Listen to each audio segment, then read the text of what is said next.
basic rules. So let's go right to you, Okay. Elizabeth, for a moment, and let's talk about your initial arrival here and what Okay. you were doing before that. In '76, Marilyn Schlack was then the dean working, and I was hired as an adjunct instructor and was told, in your field we may never have a tenure track position for you, because I was going to be a reading teacher and they didn't think there were going to be enough classes. So my first year here I was adjunct. I was actually here about 3 or 4 months before Betty came. Then in 1977 I went on a tenure track position. Let's see, before that I had been a lot of different things, but basically I'd finished a master's at Western in the teaching of reading and came to work. Okay. And then how did you two meet? Well, Betty I had been there about 2 months and Betty came. And I remember well the first CAD meeting we had. And within about 2 years, I became what was called the coordinator. We called that before we had chairs. And so Betty and I started working together in that regard and in that capacity. And then for all the rest of the time that we were here, in some way or other, Betty and I were working together on, we worked on land, we worked on the Flower Fest. Remember the Flower Fest? Yes. Just everything that happened in communication arts, basically, because with my job, there really weren't that many reading classes. They had to give me additional assignments to keep me on. So they kept finding other things for me to do, which usually meant working with Betty. Betty, how do you recall those? Hang on, all right, we're in. All right, Betty. Let's go back in those first years again when you were first meeting Elizabeth, and you already knew Marilyn, but your first meeting Marilyn. What are some stories from those years that you can tell me? In general studies, we have 4 centers. So each center has a coordinator or a head. Elizabeth has served in that capacity. In most of the years, I served as dean. So we work very closely together, and she has always been a leader of the faculty.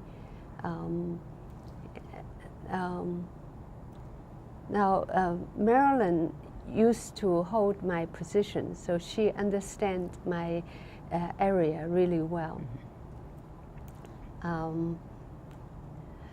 I can't think of any stories. Oh, yes, we can. Okay. Well, let's go back to, remember the 1 year after graduation, Paul will remember this one, when we decided as a faculty group, I think it was Paul and Jim Turcotte that really decided it, that what we needed to do right after graduation was to get on the bus and drive down to Kentucky and go to the Mammoth Caves. Yeah. So we're all there at graduation, all dressed up for graduation. The bus is being warmed up out in the yard as we speak. And we literally left Kalamazoo at, must have been about 8 o'clock at night, and drove straight through down to Kentucky. And Marilyn was on the trip, Betty was on the trip, a number of faculty members were, a number of administrators were. We had one administrator who shall remain nameless, who wouldn't lie down in the bus with the rest of us. He spent the entire trip down to Kentucky in his suit, sitting up.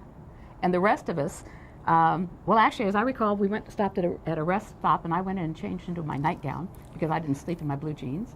And people were sleeping all over the place, and we had a wonderful time. We got down and cooked breakfast and went to the caves and came back through Louisville and had a wonderful dinner. Remember that one?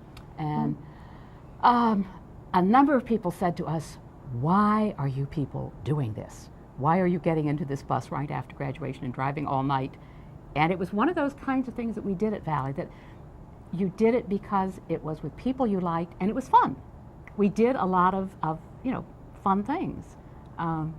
We used to go to a lot of conferences too. And I remember one time Betty and I went to one in Chicago, and it was held at a hotel out near the airport. That night Betty said to me, "Elizabeth, I'll buy you a good Chinese dinner if you'll drive into downtown Chicago." Well, I'd never driven in downtown Chicago in my life, but I thought, why not? So we get in the car and we drove down to Chicago, She told me where to get off. I parked on the street, which was sort of dumb because we did get a dent in the car while we were but she took me into a restaurant and bought me this marvelous Chinese dinner. And the kinds of things we did that were so neat, as Betty said, the things that she started, she supported them, but it was more than support. She really encouraged all of us to be the best we could be. And she fought battles for us. She found money. She got permission for us to do things. It was just the 80s were really an exciting time. In English, for instance, when I started there were about 3 English classes: freshman writing, and then you had a choice of writing about literature and business writing, and that was all we had. By the time we left, we had 3 and 4 kinds of regional literature. We had creative writing. We just grew in really exciting ways. And Betty was always there to say, you want to try something? We'll try it. So. But we had fun. We had lots of fun. I mean, that's part of what you need to remember, is that we worked very hard, but we also did things that were fun.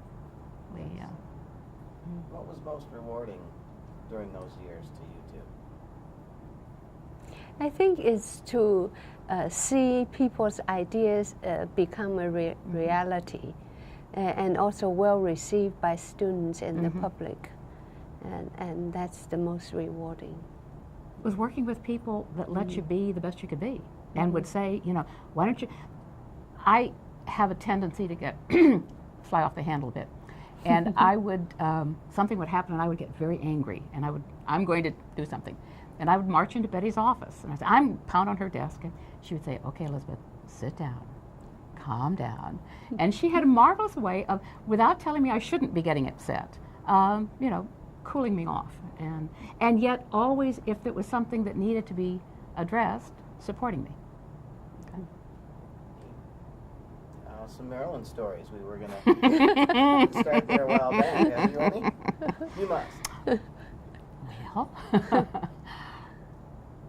I told Marilyn this one the other day, and she was sort of surprised.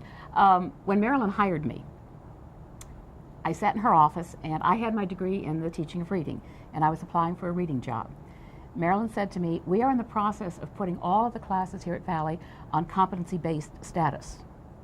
Now, if we would like to hire you part-time in the summer to have you come in and do all the reading courses, put them on competency-based status. Would you like to do that?" Well, I wanted a job very badly. And I said, "Oh, that sounds like exciting. Yeah, I'd really love to do that." I then went home and said to my husband, who was a professor of education, "What have I just agreed to do? What is competency-based education? Because I haven't the foggiest idea. And I have just told Marilyn that this is what I would love to do." And I told her that a couple of weeks ago, and she laughed. She said, "If I'd known that," I said, "well, I probably wouldn't have the job." Anything you recall, Betty, fun times with Marilyn? With Marilyn, it's always fun.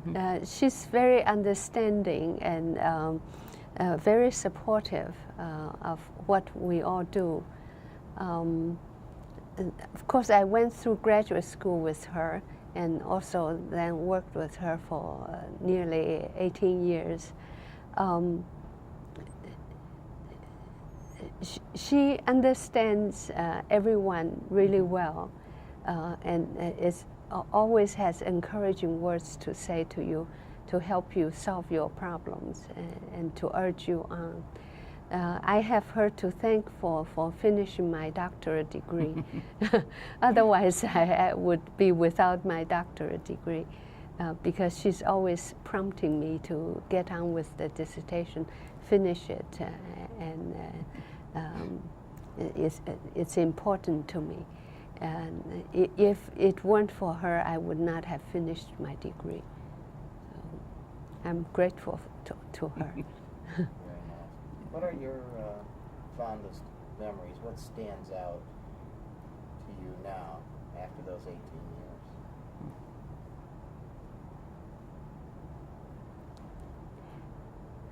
years? I think it's each time when I can tell my faculty members their project is approved, or we have the money to go ahead with it, and to see their reactions, and that would be very rewarding to me. And I was lucky that I had many opportunities to do that. Not just luck. She had the personality and the talent and the desire to make these things go. When you talked about the things that occurred, and most of those did occur during the 80s, that period of just intense growth in liberal arts. Land, the tech people had their own organization. The liberal arts people did not. And yes, while it was started by the gentleman up in Lansing Community College, Valley got involved with it very, very early and very deeply. And it became something that was tremendously important. The Honors College, all of the things that happened that made the liberal arts, the general studies area, a tremendously exciting place to be, were primarily because of Betty. She had a marvelous knack of being able not just to, she didn't tell you what to do, but after you talked to Betty for 15 minutes, you knew what you should do, okay? And you felt, oh, I guess I can do these things. That sense that almost anything was possible. We really felt that in the liberal arts department. All of the areas grew and grew, almost like an amoeba. A pseudopod goes out here and then out here, but the whole organism kept moving forward always. And it was an exciting time to be here. It was an exciting place to be. Community colleges, I think, are in and of themselves. They have that ability to react to change, to move, to change much faster than a four-year or university. And so things would happen and we could do things. We had that sense that, golly, we can try this, we can do this. And we did. Did you feel that too, Betty? What is it about the community college environment that you like? I think it's the reaction time. We always try to respond as quickly as we can to the needs that we have detected. And of course at KVCC, the good thing is that central administration is always supportive of the liberal arts education. So that was very helpful. Yeah. Who else was around that you recall on staff and participating? Well, of course, Theo. Theo with international studies. What he did with international studies was unbelievable. That went from an idea to an enormous program. Bill Lay with the Honors College. Yeah. Then when Sue Cutler came in and she wanted to do things with sign language, who would have thought of that? But Sue came in, she saw a need. And that's the kind of thing I'm talking about. She said there is a need out there to help train sign language instructors. Okay, let's go with it. And if a class didn't have enough people, Betty would always manage to let it go for a year or two to build up instead of saying right away, well, it didn't work, and cut it. So a lot of things we tried, and we brought in a lot of new faculty in the 80s. That was really exciting. Different, people from all sorts of backgrounds and levels of interest, and the Tower Times. How about the Tower Times, our newspaper? That was, all of those things came during the 80s. That was a good time. Anything you shouldn't have done? Not that I'm going to tell you. Yeah, we all made mistakes. Sure we did.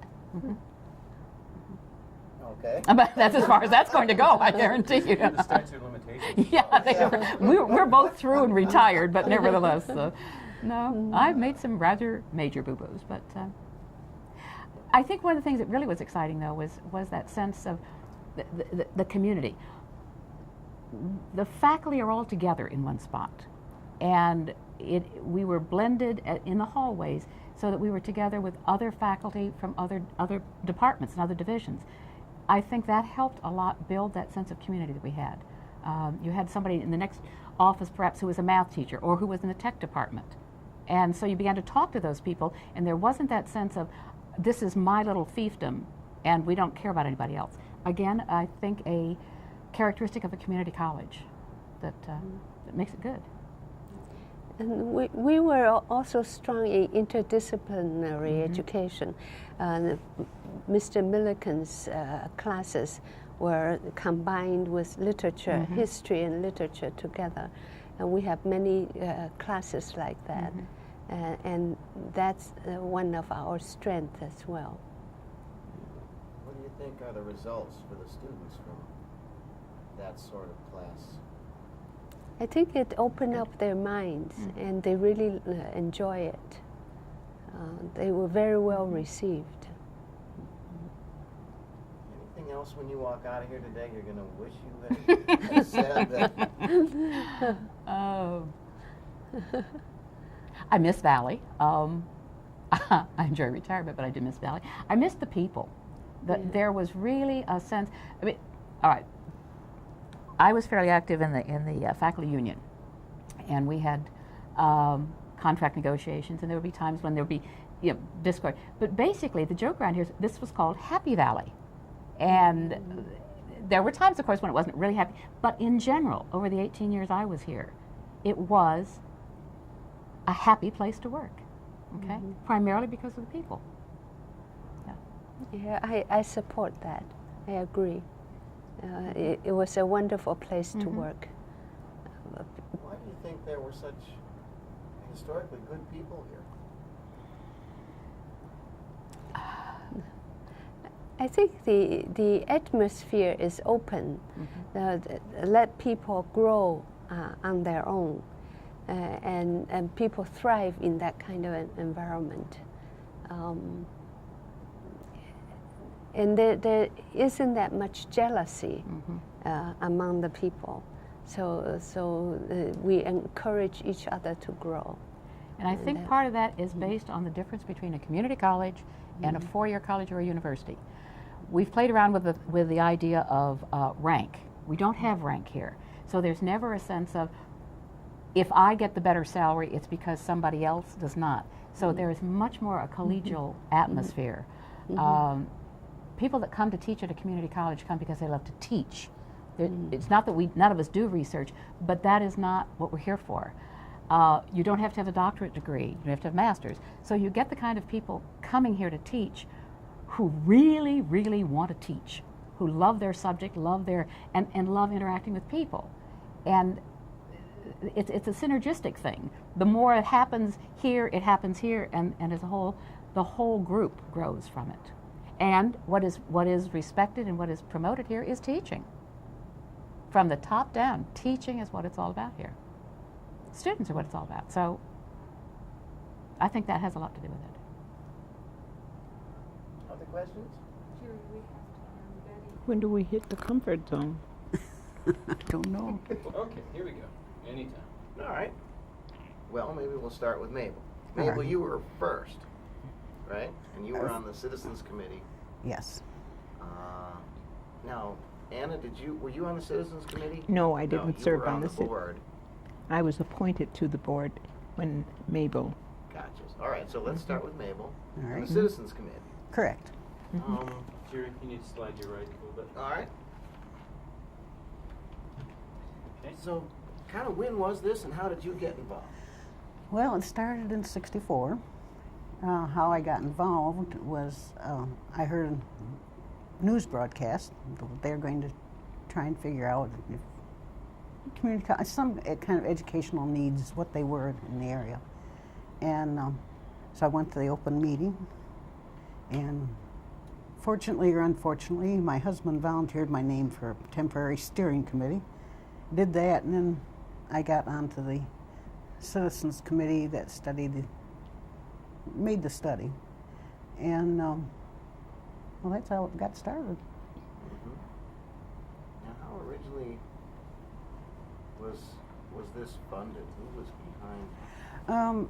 There were quite a few people. Charlie Lynch from KZO and Marv DeBoer from Western, and I can't remember some of the others, Adrian Trimp and others. But they all got together and decided how to go about it, and then committees were formed, and we each had our area of study. And then we'd bring it back together and, organize the material.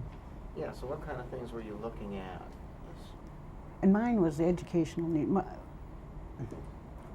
My committee surveyed all the 11th graders in the intermediate school district, what they thought they needed, what kind of education they planned on after high school and so forth. And others studied manufacturing and service industries and education, higher education, that sort of thing. So you took all these different things. parts of the committee, and they came together, and what is it you all concluded? Oh, you'd have to look at the feasibility study. I can't remember it all. It's too long ago. But after we got our part together, then KVISD made the actual application to the state. And that was submitted, and it only took state about a month to say, okay, go ahead.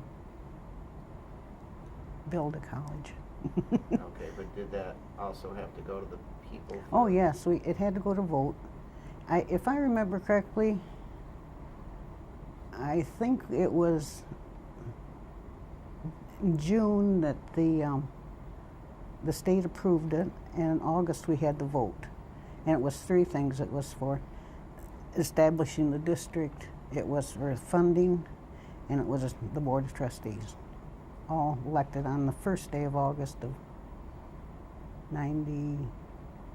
66, right? You weren't there. I'm glad you cut some of this out. Yeah, don't worry. Well, did you have to market this to the people then? Oh, yes. How did Yeah. you promote the whole idea? Well, fortunately, we had the a radio station, and then we got the Gazette on our side, and we went to Service Club dinner luncheons, and we had, I think we had just some general meetings. We did, where anybody come. Like there was one at Loy Norks. The public was invited to come see what we were up to. And what was your feeling at that time about the outcome of We were confident. why? Because I guess because we all saw the need was there and thought everybody else would have to see it too, you know. Mm-hmm. Then how did the community as a whole support your committee, or what kind of enthusiasm was there from the get-go? It seems like there was right away. Yeah, I think the community has always been behind us. Like you said, right from the get-go. Any examples of how you felt that? Well, my first feeling after it was voted in was overwhelming. It's just, you have no money, you have no land, you have no buildings, you can't anticipate tax money for 6 or 8 months, and you're supposed to build a college with hot air. I mean, it's pretty overwhelming. But fortunately, the board had some very intelligent men on it, and they had good connections, and we just all worked very hard. Nice. Now then, at some point, this passes, Mm-hmm. and the board Mm-hmm. comes into play, and you were on the Correct. initial board, correct? Correct. Can you tell me that story? I don't know. Well, you were on it for when did that happen, and how long? Well, it was voted in '66, and we opened the college in '68, so I guess that gives you an idea that we were rather busy getting a college built and having the first students in two years. Yeah, what was the most frightening thing about that challenge? I think finding the right president, because if you don't have a good leader, you're kind of out in the deep blue alone. And I think we made, if I have the right to an opinion, I think we made an excellent choice. What was involved in finding that person? We sent out, I don't know what it's called, but we put on a search, and we had candidates come here. We had kind of, went over the paperwork and decided who we wanted to come here. And we interviewed them here in town, and re-rated them all. Each one of us rated them all, each one of us being the board. And we got it down to 3 people, and we were having a terrible time deciding. And we decided the best thing to do is go to where they work, go to their bailiwick. So that's what we did. We went to 2 of them, and by that time we knew that we didn't need to go to the 3rd one, because we knew then it was Dale if he would accept the job. Excuse me. So At this point, did you have a budget? Well, now that's quite a question, isn't it? I can't really remember. Sure. It'll be fine. All right. Go ahead. Yeah, so, budget, money, did you really have anything to work with yet? Well, I'd have to have Paul verify it, but the way I remember it, and you got to understand this was 30-some years ago, is no, we did not have money, but that Paul, along with the president of what was then First National Bank, worked together and gave the trustees the use of money. In other words, they loaned us money to use, but we didn't have to pay interest on it. It was a gift. And as far as the Citizens Committee went, back then we didn't have any money either. And the Kalamazoo Foundation gave us some money, and we had some left over. And tried to give it back, and they said, no, we'll give it to the college. Very nice. Mm-hmm. Okay. Well, somewhere in here, Anna comes into the picture. Mm-hmm. How about at this point, Jerry? I thought you were correcting how I put that. I think at this point would have been a better way to put it.